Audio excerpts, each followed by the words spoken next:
बिस्मिल्लाहिर्रहमानिर्रहीम।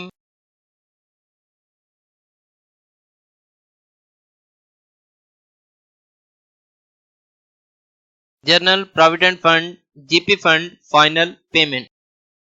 जब आप रिटायरमेंट लेते हैं तो जैसे ही आपका रिटायरमेंट नोटिफिकेशन इशू होता है, इसके साथ आप पेंशन केस ऑफिस में सबमिट करवाते हैं। इसके साथ आपके जीपी फंड अकाउंट में जितना आपका जीपी फंड बैलेंस होता है, उसकी अदायगी के लिए भी आपको अलहदा से केस ऑफिस सबमिट करवाना होता है। आज हम GP fund final payment case तफसीली रिव्यू करेंगे। गजेटेड और नॉन गजेटेड दोनों के लिए रिव्यू करेंगे। कौन कौन से फॉर्म्स और कौन से डॉक्यूमेंट साथ अटैच्ड होते हैं, इनको कैसे मुकम्मल करेंगे। जीपी फंड फाइनल पेमेंट का बिल कैसे बनाया जाता है, जीपी फंड फाइनल पेमेंट का चेंज फॉर्म कैसे बनाया जाता है। जितना आपका जीपी फंड बैलेंस होता है उसका 2.5% आपको ज़कात अदा करनी होती है। अगर आप ज़कात नहीं कटवाना चाहते और खुद से ज़कात देना चाहते हैं, इसका तरीकाकार क्या होगा, इसके लिए कौन से फॉर्म साथ अटैच्ड होंगे, कौन से डॉक्यूमेंट साथ लव करेंगे, वो आज हम रिव्यू करेंगे। सबसे पहले हैंड रिटन एप्लीकेशन बखिदमत कंसर्न अथॉरिटी। बवसातत अगर आपकी एप्लीकेशन थ्रू प्रॉपर चैनल जारी है तो अपनी कंसर्न अथॉरिटी लिखेंगे। उन्वान अदायगी रकम जीपी फंड जनाब आला। बसद एहतराम इल्तमास है कि फिदवी मोरखा डेट ऑफ अपॉइंटमेंट से अपार्टमेंट नेम में रेगुलर सर्विस सर अंजाम दे रहा है।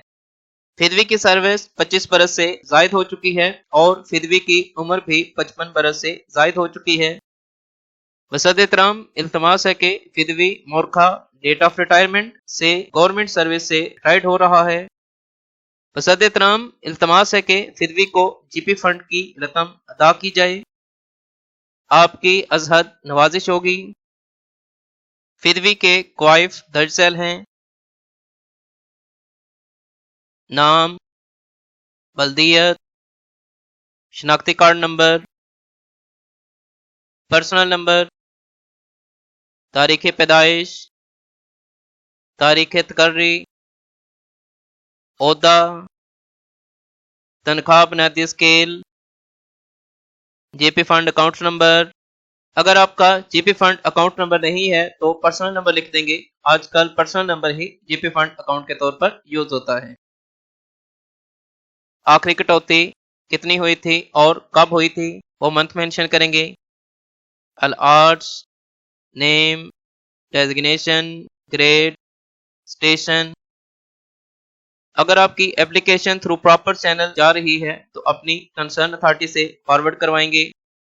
Forwarded to worthy concern authority for favourable action please. TDO sign and stamp होंगे। जीपी फंड फाइनल पेमेंट के इस केस को लाजमी डायरी करवाकर फॉरवर्ड करेंगे।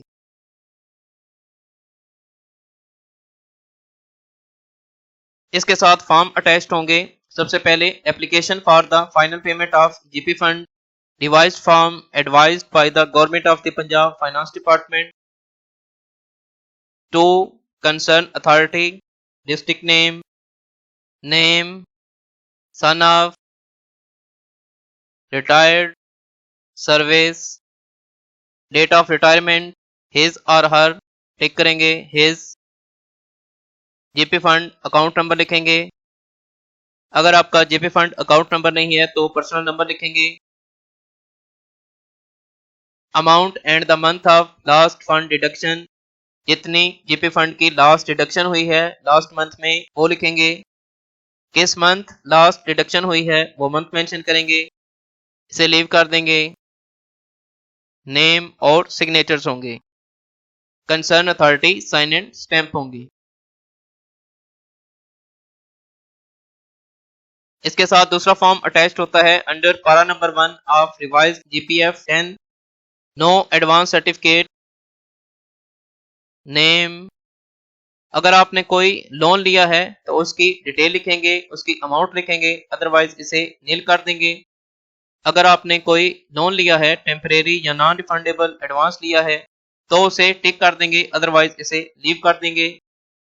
जीपी फंड अकाउंट नंबर लिखेंगे, पर्सनल नंबर लिखेंगे, नेम, ग्रेड, डेजिग्नेशन, स्टेशन और यहाँ पर रिटायर्ड पर्सन के सिग्नेचर्स होंगे।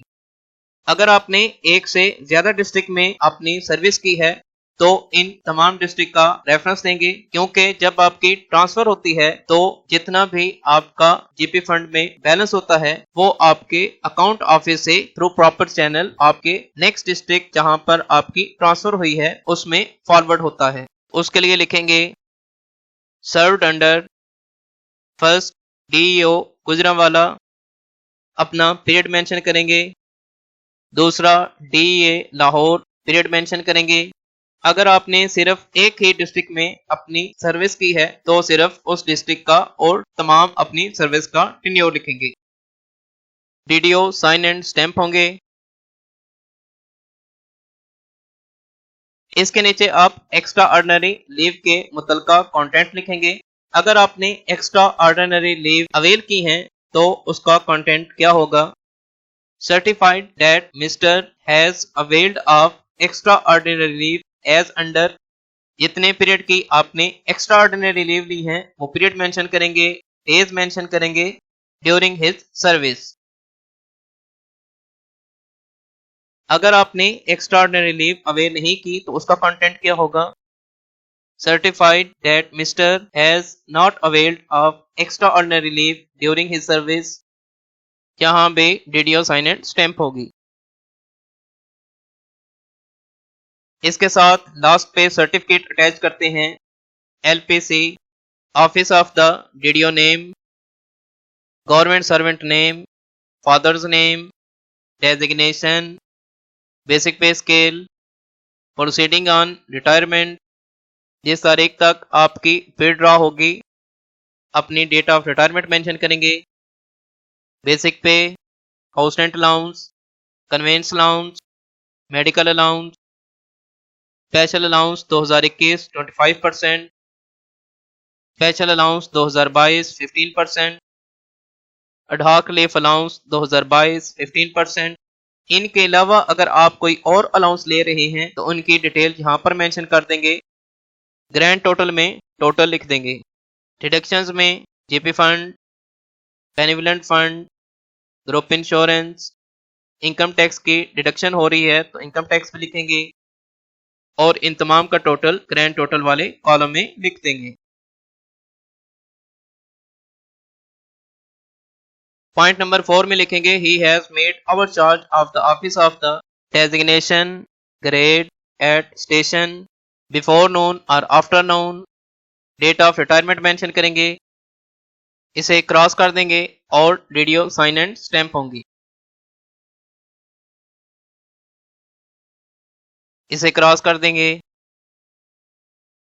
इसके नीचे वाले फॉर्म को भी क्रॉस कर देंगे, concern authority sign and stamp होंगी। इसके साथ फॉर्म अटैच होता है list of family member of retired person name, serial number, name, relationship, self, age, marital status. Point number 2 wife के क्वाइफ आएंगे। उसके बाद अपने बच्चों के बर्थ के अकॉर्डिंग उनके क्वाइफ आएंगे। अगर आपके पेरेंट्स हयात हैं तो उनके क्वाइफ आएंगे। नादरा से फैमिली रजिस्ट्रेशन सर्टिफिकेट FRC लेकर वो भी इसके साथ अटेस्टेड अटैच करेंगे। डीडीओ साइन एंड स्टैंप होंगे।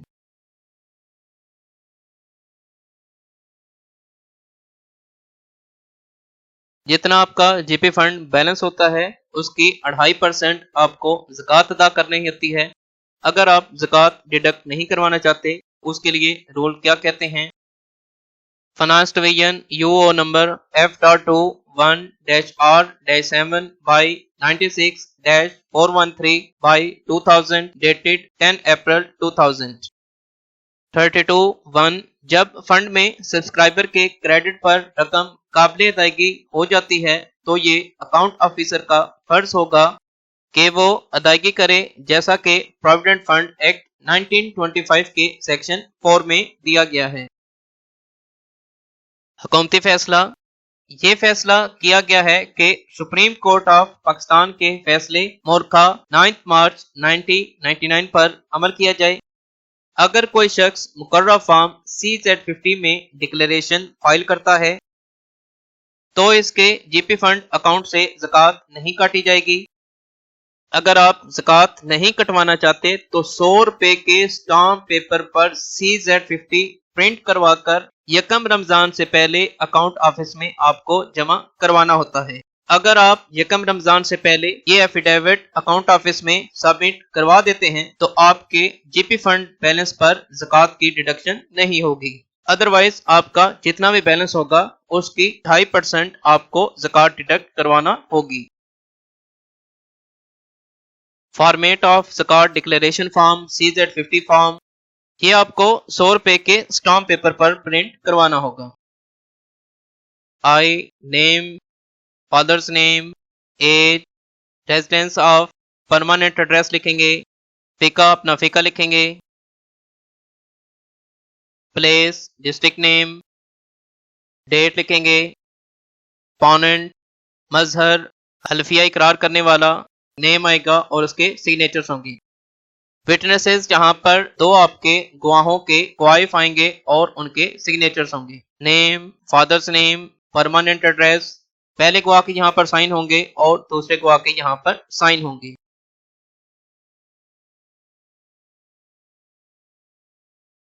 Documents required, application handwritten, CNAC copy attested, retirement notification order attested copy, application for the final payment of GP fund form, no advance certificate form, latest computerized salary slip attested, last pay certificate LPC in original, list of family member form, family registration certificate FRC attested,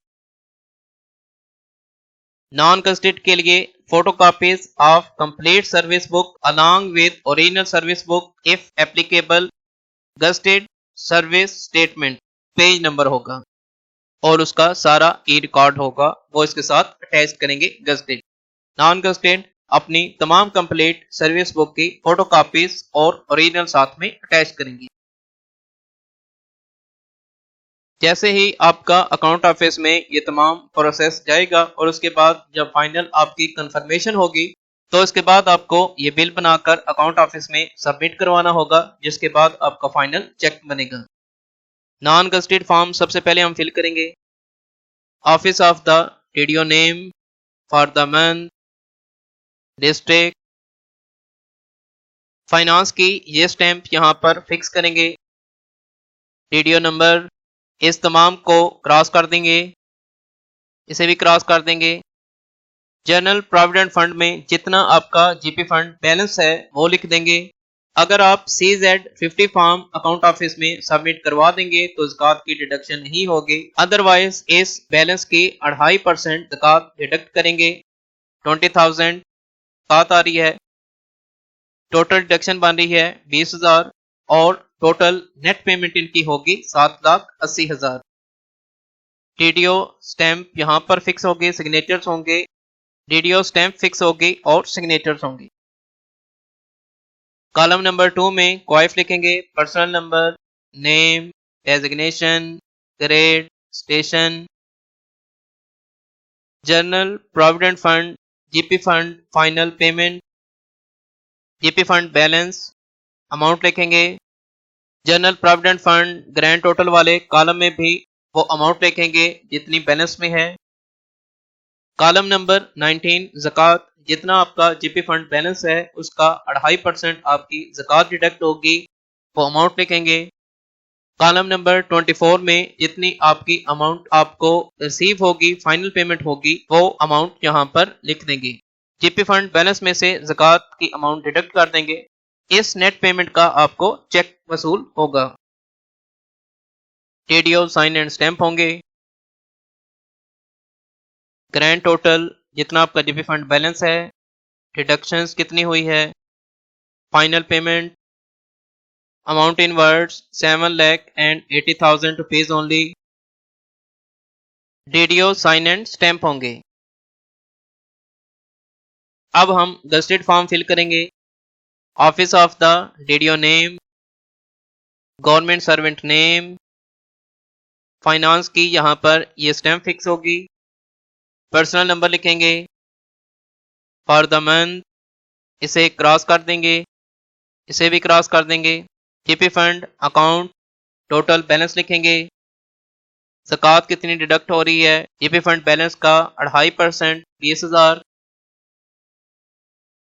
GP fund final payment, अगर आप account office CZ50 form submit करवा देंगे तो ये 20,000 की amount यहाँ पर नहीं आएगी। 8 लाख टोटल बैलेंस और फाइनल पेमेंट भी 8 lakh. Amount in word 7,80,000 rupees only. DDO sign and stamp होंगे। इसके बैक साइड पे भी डीडीओ साइन एंड स्टैंप होंगे। जितना आपका बिल बना है उसका चेन फॉर्म हम कैसे बनाएंगे। Office of the DDO name, for the month, DDO code, description, department name, station, personal number, employees name, CNIC copy, designation, grade, salary status, क्योंकि उस वक्त तक आपकी पे स्टॉप हो जाएगी लिहाजा salary status stop. New content, GP fund balance, total amount लिखेंगे। जीपी फंड बैलेंस जितना भी आपका होगा। ज़कात 2.5% जीपी फंड बैलेंस की। अगर आप स्टॉम्प पर CZ50 form account office submit करवा देते हैं तो तब ज़कात की एंट्री नहीं होगी। GP fund final payment, balance में से ज़कात डिडक्ट कर देंगे तो बाकी फाइनल पेमेंट अमाउंट लिखेंगे। Effective date, date of retirement लिखेंगे। रिमार्क्स में लिखेंगे GP fund final payment bill. DDO sign and stamp होंगे। जैसे ही आपकी रिटायरमेंट होती है तो आपको अकाउंट ऑफिस में अपनी सैलरी स्टॉप करवाना होती है। तो सैलरी स्टॉप का चेंज फॉर्म हम कैसे बनाएंगे। Office of the DDO name, for the month, DDO code, description, department name, station, personal number, employees name, CNIC number, grade, designation, salary status, क्योंकि उस वक्त तक आपकी सैलरी स्टार्ट होती है तो सैलरी स्टेटस स्टार्ट ही लिखेंगे, बाद में अभी हमने स्टॉप करवानी है। New content, pay stop due to retirement. Effective date, date of retirement लिखेंगे। नेम, डेजिग्नेशन, ग्रेड की डेट ऑफ रिटायरमेंट से रिटायरमेंट हो रही है लिहाजा तनख्वाह स्टॉप कर दी जाए। रिटायरमेंट नोटिफिकेशन की कॉपी साथ लफ्ज है। डीडीओ साइन एंड स्टैंप होंगे। जीपी फंड फाइनल पेमेंट का तमाम केस हमने रिव्यू किया है। इंशाल्लाह उम्मीद की जाती है कि आप अपना जीपी फंड फाइनल पेमेंट का केस खुद ही बेहतरीन तरीके से तैयार कर लेंगे और जो जो फॉर्म इसके साथ अटैच्ड होंगे और जो जो डॉक्यूमेंट्स इसके साथ अटैच्ड होंगे वो आप अपनी रिटायरमेंट से पहले ही उन्हें मुकम्मल कर लेंगे ताकि जब आपके रिटायरमेंट हो और आप अपना केस सबमिट करवाएं तो उस पर किसी भी किस्म का ऑब्जेक्शन रेज ना हो और इन टाइम आपका केस क्लियर हो जाए और आपकी फाइनल पेमेंट आपके अकाउंट में क्रेडिट हो जाए।